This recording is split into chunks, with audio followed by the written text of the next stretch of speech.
La pandemia del COVID-19 hizo que la humanidad se enfrentara a un cambio de paradigma y tuviera que hacerse una pregunta. ¿Cómo evitar que el mundo se detenga sin arriesgar nuestra salud y nuestras vidas? Al responder a esta pregunta, todo cambió. La forma en la que recibíamos la educación, en la que trabajamos, en la que socializábamos, en la que nos entreteníamos, todo tenía que cambiar y adaptarse para que lo pudiéramos obtener sin salir de nuestra casa. O sea, tendríamos que tener el mundo en nuestras manos. En este video vamos a hacer un breve recorrido sobre algunas situaciones que se presentaron gracias a este cambio de paradigma. Una de las cosas que más cambió fue la educación, donde pasamos de recibir clases todos muy juiciositos en un salón poniéndole cuidado al profesor a esto. Temas del proyecto como tal. Me voy a compartir la pantalla del enunciado del proyecto, que ya está en la plataforma también. ¿Verdad? Ustedes no sé si ya lo vieron, ya lo descargaron, pero ahí está en la semana 10, van a encontrar este documento. Ya hubieran querido los profesores que eso hubiera sido así. La verdad se parecería más a esto. Ya empezó la clase. Bueno, pongámosla. Y la verdad, ese es el escenario más probable. Muchos recibieron las clases así, incluyéndome. Y es que uno, si no está en un salón, se distrae con mucha facilidad. Y la verdad es que muchos solo participaban cuando escuchaban su nombre. Es una lástima, profe. Es precisamente este uno de los motivos por el cual yo considero que la educación a distancia mejoró bastante la calidad de la educación en este país. Digo que es una lástima por los siguientes motivos.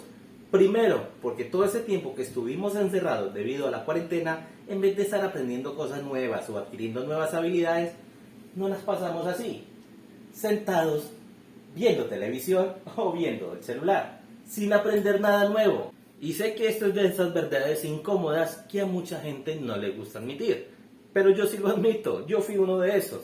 Yo pasé gran parte de los 3 meses que estuvimos obligatoriamente encerrados perdiendo mi tiempo. Segundo, porque estamos en la era de la información. Todo lo que usted quiera aprender está al alcance de sus manos y la mayoría de las veces de forma gratuita. Es por eso que a mí me da mucha risa y al mismo tiempo mucha rabia cuando escucho a estudiantes, sobre todo universitarios, diciendo que no puede hacer más porque el gobierno no da más presupuesto, o porque no tiene mejor celular, o porque no tiene mejor computador, o porque no tiene un mega paquete de datos, cuando la verdad es que no son mejores simplemente o porque no les interesa hacerlo o porque no tienen más capacidades. Si nos ponemos a mirar todas estas aplicaciones, todas estas son gratuitas. Yo las uso y les digo una cosa, todo este video lo he hecho desde mi celular. No solo lo he grabado con mi celular, también lo he editado y he hecho todas las animaciones que han visto y van a ver con mi celular. Y eso que ni siquiera me estoy esforzando de verdad. Y eso es porque hoy en día los celulares pueden hacer lo mismo que un computador. Yo en lo personal, la mayoría de los trabajos lo hago desde mi celular. Pocas veces cojo un computador para hacer un trabajo en la universidad, a menos que sea muy extenso y quiera hacerlo de forma más cómoda. Pues escribir en un computador, en un teclado, es más cómodo que hacerlo en un celular. Tercero, lamentablemente la educación a distancia que ha sido impartida por las universidades en su mayoría son básicamente lo mismo que la educación que recibíamos presencialmente. Lo único que cambiamos es que ahora no lo recibimos en un salón, sino que muchas veces en nuestra cama. La forma de enseñar es la misma, las herramientas son muy similares y, por ejemplo, ¿qué aplicaciones nuevas he conocido gracias a la educación a distancia? Ninguna. Todas las que emplea ya las conocía con mucha anterioridad. Tal vez no las usaba ya que no había necesidad de hacerlo. Porque miremos qué aplicaciones usamos en la universidad normalmente. WhatsApp, Meet, Gmail, Sakai o Classroom. Es todo lo que usamos y es muy similar a lo que hacíamos presencialmente. Solo que esta vez lo hacemos desde un teclado y podemos hacer ciertas cosas para facilitarlas. Pero no es como si hubiéramos aprendido a usar nuevas tecnologías. Entonces, ventajas que veo de la educación a distancia como la imparten en la universidad. Pues ninguna, de hecho siento que aprendo menos, así porque me distraigo con mucha facilidad. En cambio, cuando era de forma presencial, al menos le ponía un poco más de atención a los profesores. Claro, la educación no fue el único aspecto que cambió. Si pasamos al ámbito laboral, ahí también cambiaron muchas cosas, unas para bien y otras para mal. Miremos lo malo.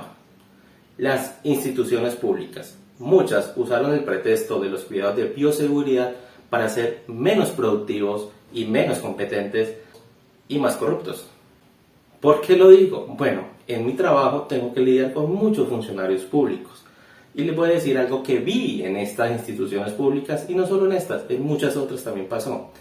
Los funcionarios tomaron en la excusa de los cuidados de bioseguridad para atender un 20% del personal que normalmente atiende. Claro, ellos decían que era porque se querían cuidar en salud. Pero cuando uno veía que salían de las oficinas, la verdad los cuidados de bioseguridad eran lo que menos les importaba. Lo único que les interesaba era trabajar menos. Segundo, corruptos. Sí, muy corruptos. Como dije, tengo que lidiar con muchos funcionarios públicos. Y cogieron una maña después de la pandemia. Cobrar por hacer su trabajo. No el sueldo que les pagan, sino que cobrar extra para hacer su trabajo.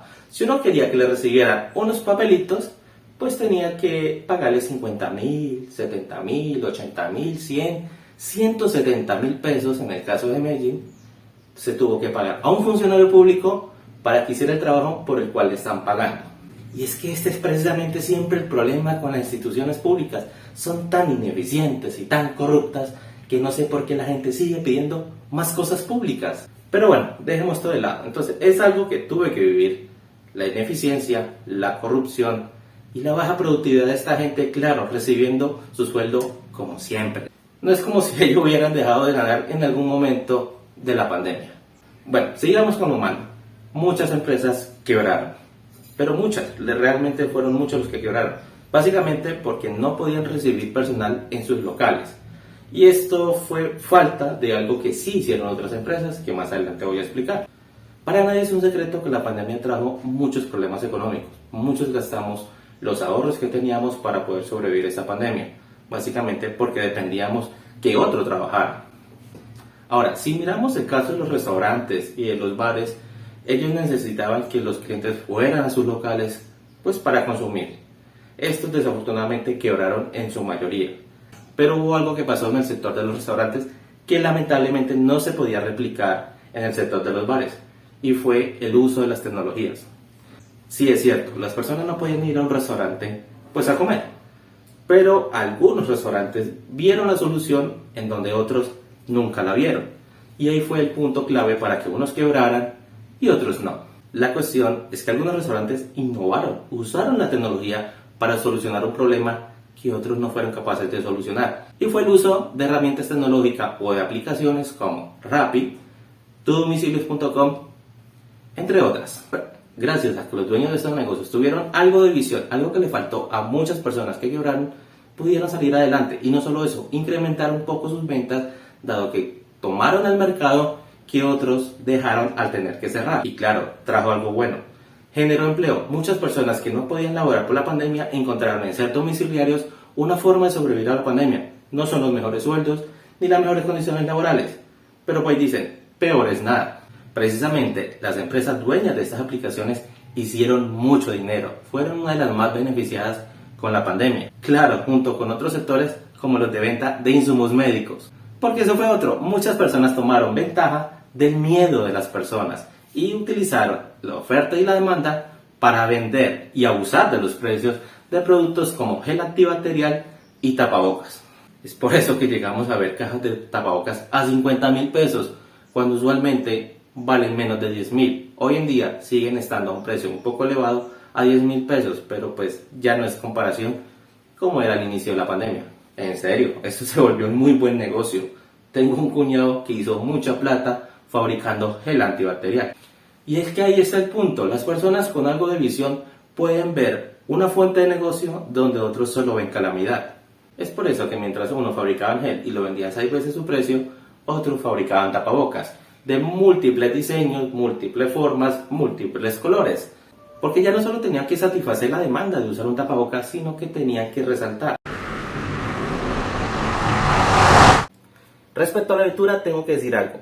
Yo soy uno de los que apoya la educación por internet. De hecho, me parece algo muy bueno y muy accesible. De hecho, más económico que la educación tradicional. En lo personal, he aprendido muchas cosas por internet. He aprendido a hacer muebles, he aprendido de electrónica, he aprendido a editar videos, he aprendido a cocinar y he aprendido unas cuantas cosas que me sirven en mi día a día y para cosas eventuales, a diferencia de lo que uno puede aprender en el colegio o en la universidad, que en su mayoría nunca se usa en toda la vida. De hecho, yo soy uno de los que opina que se debería acelerar la transición entre la educación tradicional y la educación a distancia. Pero también soy consciente que hay un problema para que esto funcione realmente bien. Y es que, como se diría en el libro ¿Por qué fracasan los países?, el problema en Latinoamérica es cultural. Es nuestra cultura la que no nos permite evolucionar y avanzar. Y miren, yo puedo servir de ejemplo del por qué el problema es cultural. Mírenme a mí, soy una persona muy curiosa, de hecho me considero que sé un poquito más de la media. La cuestión es esta: cuando un tema no me emociona o veo que simplemente no me serviría para nada, no le presto interés. Por consiguiente, no me interesa aprender y termino poniendo el celular sin ponerle absolutamente nada de cuidado al profesor. Y así como yo, hay muchas personas. Y el problema es que a mí me gustan algunos temas y le pongo mucha atención a esos temas y me vuelvo bueno en estos temas. Hay personas a las que no les interesa absolutamente nada y simplemente quieren tener un cartón. Entonces, hasta que no superemos esta barrera cultural, esta educación a distancia o virtual no funcionaría igual como funciona en Estados Unidos o en otros países. Y no es que yo diga que todos los colombianos son perezosos o simplemente flojos. La cuestión es que la gran mayoría no le interesa el estudio. Solo le interesa el cartón. Para concluir, los problemas son los siguientes. El problema es cultural, los estudiantes en su mayoría son perezosos y no les gusta aprender. Segundo, los profesores, muchos profesores son muy tediosos a la hora de dar la clase. Y sé que no es interés del profesor volverse algún tipo de animador. La cuestión es que hay profesores muy profesionales y que sin hacer payasadas hacen interesante la clase. Y es lo que le falta a muchos de los profesores de la universidad. Se vuelven como un ruido de fondo donde nadie les presta atención. Y creo que todos los profesores se han podido dar cuenta. Cuando hablan de un tema y salen haciendo una pregunta y los estudiantes se demoran 3 o 4 minutos para empezar a hablar, porque la mayoría ni siquiera le están poniendo cuidado. Lo otro es la conectividad. Si bien es cierto, hay muchas zonas donde la conectividad es realmente mala o simplemente nula, la verdad también es que muchos de los estudiantes no viven en esas zonas. Son realmente pocos los que sufren ese flagelo.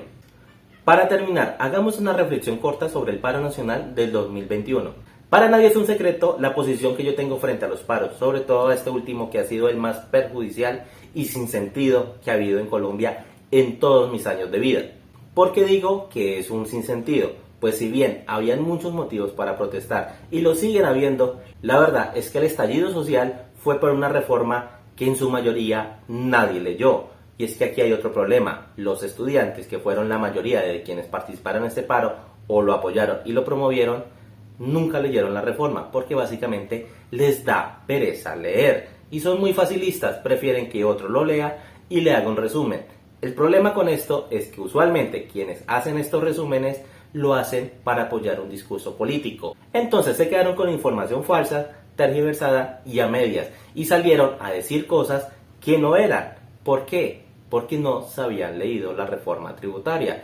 Yo en lo personal le pregunté a muchos y muchos no supieron darme razón del por qué realmente protestaban o cuáles eran los motivos reales para protestar. Sin mencionar que el paro nacional fue una de las cosas más perjudiciales que se pudieron hacer en los últimos años, porque se realizó primero saliendo de una pandemia donde apenas y se estaba reactivando la economía colombiana. Segundo, fue muy largo y duradero, que trajo muchas consecuencias malas. Dentro de las consecuencias del paro nacional encontramos, aparte de los muertos y los heridos, un aumento de la pobreza, un aumento del desempleo, un aumento en las quiebras, una pérdida de nuestro poder adquisitivo. Perdimos también las calificaciones crediticias y de inversión, que trajo como consecuencia devaluar aún más el peso de lo que ya estaba devaluado. Solo el sector avícola, o sea, el encargado de producir huevos, perdió 1 billón de pesos, todo como consecuencia del paro nacional. Si bien es cierto, los del paro nacional consideran como un logro haber tumbado la reforma tributaria,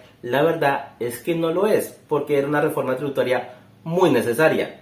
Lo segundo es que aumentaron mucho el costo de vida. Yo me tomé la molestia de hacer el ejercicio para ver cuánto tiempo me hubiera demorado en pagar en impuestos con la nueva reforma tributaria en comparación a lo que perdí gracias al paro nacional. Y la respuesta fue 7 años.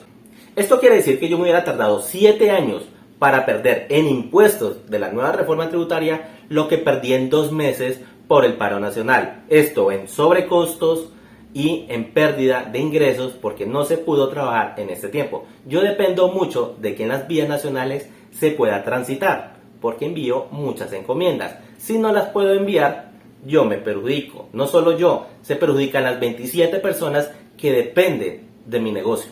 Y no solo eso, muchas personas en las ciudades más afectadas como Cali y Bogotá tuvieron que cerrar sus empresas porque quebraron gracias al paro nacional.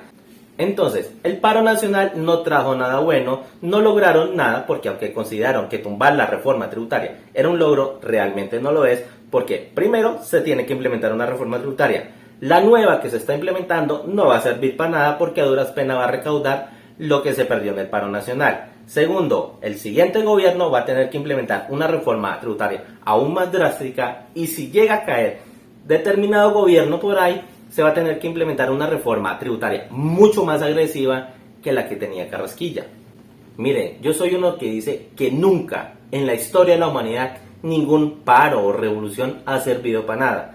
Y tengo mis motivos para decirlo, porque todo lo que a uno le enseñan en el colegio que se han logrado con las revoluciones realmente no se logró. Nunca se logra un beneficio real, solo se logra un beneficio mediático, pero nunca uno real. Eso es todo por este video, espero que le haya gustado, profe, y a mis compañeros si alguno lo ve. Adiós.